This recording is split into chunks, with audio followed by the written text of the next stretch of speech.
management au leadership. C'est le deuxième pilier de la journée. Selon une étude OpinionWay réalisée en 2024, un salarié sur deux accorde sa confiance à son manager lorsqu'il s'agit, je cite, de prendre des décisions judicieuses concernant sa progression professionnelle. On va démarrer avec un témoignage ici justement avec notre prochain intervenant qui nous livrera quelques-unes de ses expériences personnelles. On évoquera avec lui, entre autres, les attentes des jeunes générations en entreprise. Nous partagerons des exemples très concrets de ce qui symbolise le leadership. Je vous demande d'accueillir ici sur scène Amaury de Hautecloque, directeur général de Covéa.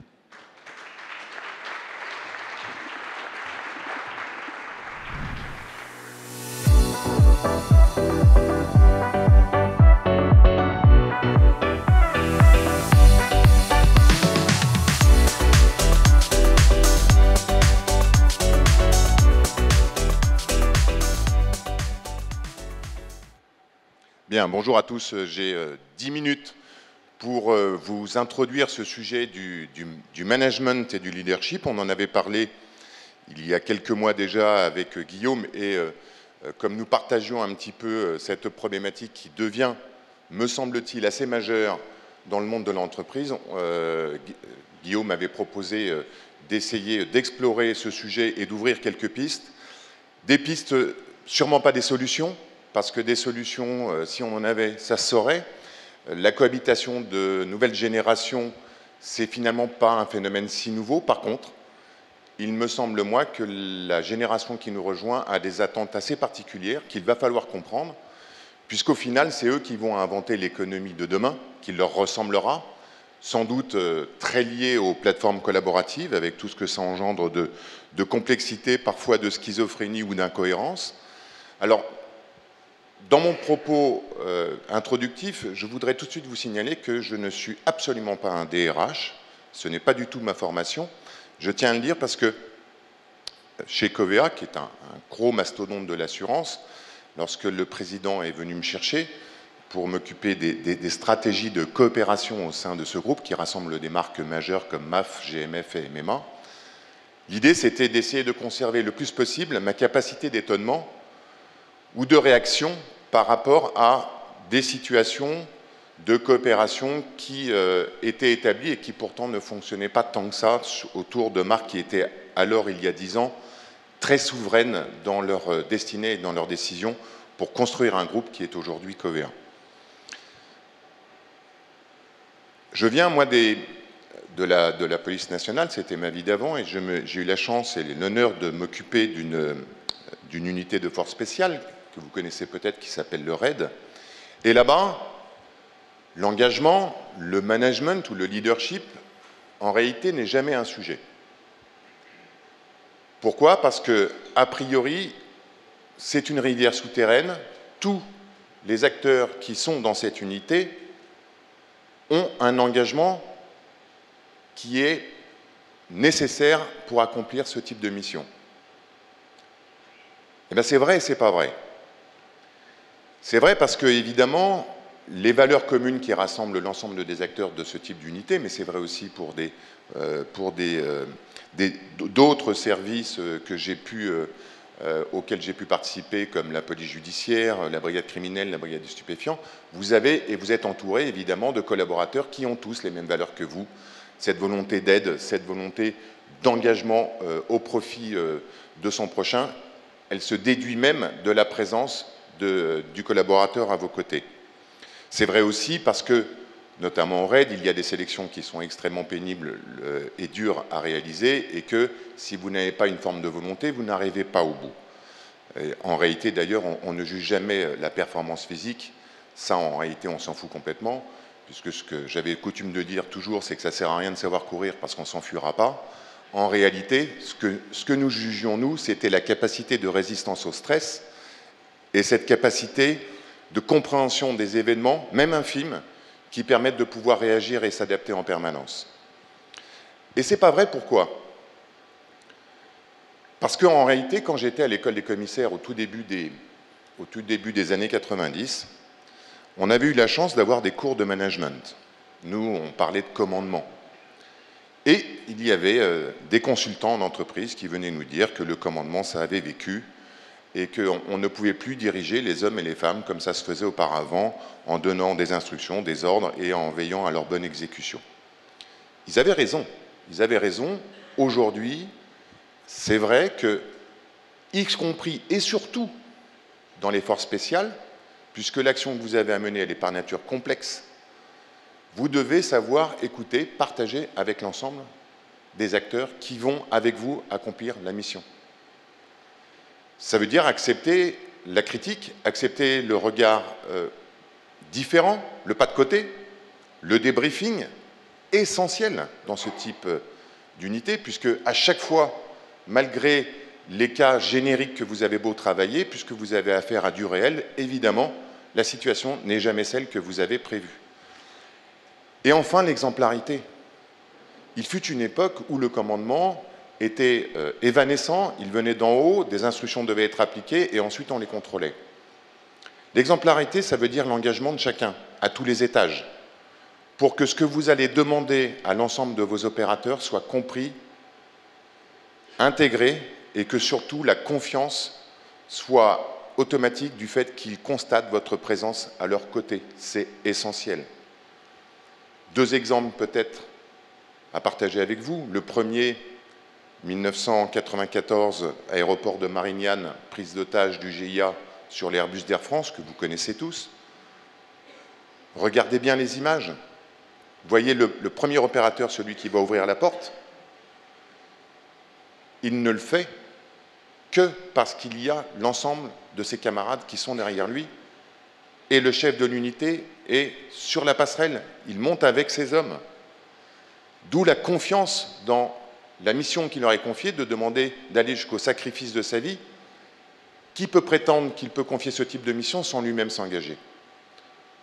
Deuxième exemple, Toulouse, un peu plus tard, 2012, Mohamed Merah, une opération que j'ai dû commander. Eh bien, je suis avec la colonne d'assaut quand je demande au premier de se prendre le tir de riposte. C'est son boulot. Le premier de la colonne, c'est de recevoir le tir de riposte. Il s'entraîne toute l'année à ça. Alors, c'est une chose de s'entraîner, c'est une autre chose de devoir le réaliser. Est-ce que vous pensez que ce type de mission, lorsque vous parlez les yeux dans les yeux avec l'ensemble de vos collaborateurs, ils sont prêts à l'accepter s'ils voient que vous-même, vous ne vous engagez pas? Je pense que là, l'exemplarité, l'engagement, il est essentiel. Et alors, quand je suis arrivé dans l'entreprise, mon rapport d'étonnement, il y a 10 ans, ça a été de constater qu'en fait, tous les éléments clés que nous avaient donnés les consultants en entreprise 25 ans avant, eh bien, ils les avaient perdus en cours de route, ils étaient venus les rechercher auprès de ceux chez qui ils les avaient déposés quelques années auparavant. Qu'est-ce que j'ai constaté? Un flou dans la responsabilité autour d'une comitologie confuse, beaucoup de réunions, peu de décisions, des ambitions qui sont personnelles et en réalité, à chaque fois que vous demandez à quelqu'un de partager avec vous et de vous donner son avis, moi je suis arrivé dans ce groupe, je ne connaissais rien au privé, je voulais apprendre, je voulais savoir. Et l'ensemble de mes collaborateurs que je réunissais, à chaque fois qu'on abordait des sujets, il y avait en général un silence assez convenu. Et à la fin des réunions, beaucoup d'entre eux venaient me voir un par un pour me dire « j'ai pas réagi parce que c'est gênant pour les autres, etc. Et je pense que, etc. etc. » Je lui dis « Mais pourquoi tu ne l'as pas dit en réunion, ce truc ?» Parce qu'on est quand même plus fort collectivement. Tu as quand même le droit de penser différemment de moi. Et là, on en vient, je pense, à la peur. La peur, dans ma mission d'avant, on l'avait au quotidien. Mais c'était une peur par rapport à la mission, ce n'était pas une peur par rapport à la perte d'un job. Et en réalité, cette peur, même si vous ne pouvez pas la palper, elle est d'une certaine manière un petit peu lancinante. On fait attention à ce qu'on dit. Le droit à l'erreur. On en parle partout en entreprise, on n'en parle jamais dans l'administration, on en parle partout en entreprise. Et pourquoi? Parce qu'en fait, plus on en parle et moins on y croit. Moi, la première mission que j'ai fait au RAID, j'ai négocié toute une nuit devant un pavillon qui était vide. Pourquoi? Parce que mon collègue qui m'avait passé le témoin en fin de soirée, il m'avait dit « L'individu, il est retranché, il est à l'intérieur, on l'a vu, il est là, et dis donc, il ne répond pas à nos questions. Donc il est vachement déterminé. » Bien, avec mes négociateurs, on a parlé toute la nuit à un pavillon vide. Au final, il a bien fallu prendre une décision. Ça veut dire quoi? Parce que tout le monde me dit « Ah, mais comment tu faisais auparavant pour décider ?» J'avais des informations parcellaires, parfois fausses, et pourtant il fallait décider.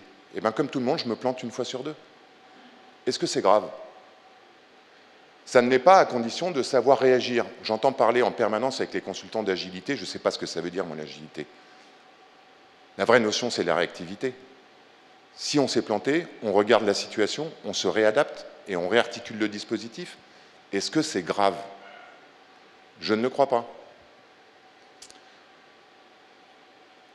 Alors aujourd'hui, mais on en a beaucoup parlé, Nicolas Bouzou l'a fait brillamment en introduction, et je partage assez volontiers ses convictions, il y a un nouveau monde qui s'impose à nous, c'était le sujet de la table précédente. Il y a un truc qui clignote, il y a des gens qui me font signe en disant « il faut rendre le micro ». Pardonnez-moi, je continue. Ce nouveau monde, évidemment, il a été constaté, et nous en sommes d'accord, autour du Covid. Je pense qu'on a envoyé un très, très mauvais signal à cette occasion. On a montré que la possibilité de rester chez soi, à pas foutre grand-chose, permettait d'être rémunéré. J'ai bien aimé le lapsus qui a été réalisé. Tout à l'heure, un des intervenants parlait du retour au travail plutôt que du retour sur site. Eh bien, moi, je partage ça. On a regardé chez Covea, en réalité, le système hiérarchique tel qu'il existe, avec un management intermédiaire, parfois pas forcément aimé, mais au moins présent. Ça veut dire quoi? C'est qu'on a constaté que les 20% de nos collaborateurs les plus engagés, c'est ceux qui vous envoyaient des mails jusqu'à 1h du matin, parce qu'ils avaient peur de perdre quelque chose lorsqu'ils étaient éloignés pendant le Covid. Les 20% de boulets qui ne foutent rien de l'année, ceux-là, comme par hasard, ils étaient en zone blanche. Ils avaient des soucis informatiques, ils n'avaient pas le bon matériel. Et les 60% en fait de ceux qui finalement constituent le corps social sur lequel nous nous appuyons, eh bien nous avions constaté tout doucement au fil des semaines une baisse de la productivité. Pourquoi? Parce que, assez éloigné, au fur et à mesure que vous n'êtes plus dans un collectif, vous perdez la notion de l'engagement. Vous ne voyez plus votre voisine, vous ne voyez plus votre voisin de travail, et au fur et à mesure, tous ces temps faibles qui vous permettent de rester connectés à l'actualité, à l'événement, vous ne les avez plus. Quelques chiffres et j'en terminerai par là. Chez Covea, nous traitons actuellement le problème, mais que vous partagez tous, je crois, celui de l'absentéisme, qui est d'une certaine manière en creux le négatif du sujet de l'engagement. On a constaté évidemment au niveau national une hausse de celui-ci. Songez quand même que chez Covea, en 2023, 56% des arrêts de travail étaient pour des collaborateurs de moins de 40 ans. On travaille le multi-absentéisme. Le multi-absentéisme, on considère que c'est au-delà de 3 arrêts de travail de 1 semaine par an. Eh bien, 68%, toujours sur la même période, en 2023, 68% des multi-absentéismes avaient aussi moins de 40 ans. Un collaborateur sur 2 multi-absent a moins de 5 ans d'ancienneté dans l'entreprise. On n'a pas pu se planter à ce point. Comment ça se fait que le signal qui nous est envoyé par cette génération qui nous rejoint et qui, dans les baromètres que nous prenons, sont parmi les plus engagés de l'entreprise? Voilà encore une schizophrénie qu'il va falloir qu'on gère. Ils sont archi engagés, mais pour autant, dès qu'on leur demande quelque chose qui sort un petit peu de l'ordinaire, ou un effort particulier, le goût de l'effort, à ce moment-là, on tombe sur un arrêt de travail. Comment ça se fait que cette jeune génération décide et s'individualise par rapport au devenir collectif? C'est un vrai sujet pour nous. J'ai entendu parler tout à l'heure de la notion de consommateur plutôt que la notion de producteur. C'est vrai. On parle aussi de tourisme professionnel. C'est vrai aussi. Beaucoup parmi les jeunes qui nous rejoignent sont archi engagés, mais pour autant, au bout de 2 ans, ils posent un congé sabbatique d'1 an pour faire le tour du monde. Moi, enfin, je ne comprends même pas ça. Et d'ailleurs, avec tous mes experts DRH, on ne comprend pas non plus. Merci. J'en finirai parce que j'ai largement dépassé et puis tout le monde me fait des signes, arrête. Mais grosso modo, on parle du monde de demain, la façon de conduire les équipes pour demain. Moi, je crois beaucoup à ce qui a toujours fonctionné. J'ai compris qu'il y avait des représentants des armées ici, y compris dans l'administration de la force publique, ça fonctionne aussi. l'exemplarité, la responsabilisation des équipes. La responsabilisation des équipes, c'est quand même effarant que dès qu'ils franchissent le mur de l'entreprise, on les traite comme des enfants, alors qu'ils conduisent des projets personnels, qu'ils achètent des véhicules, qu'ils achètent des maisons, qu'ils font des familles. Mais dès qu'ils sont en entreprise, ils ne sont pas capables de décider, pas capables de comprendre, il ne faut pas leur dire la vérité. Ils ont besoin de sens, ils ont besoin d'histoire, ils ont besoin d'ambition, ils ont besoin de souffle, responsabilité, confiance. Et avec ça, on aura de l'engagement des équipes. Merci de votre attention.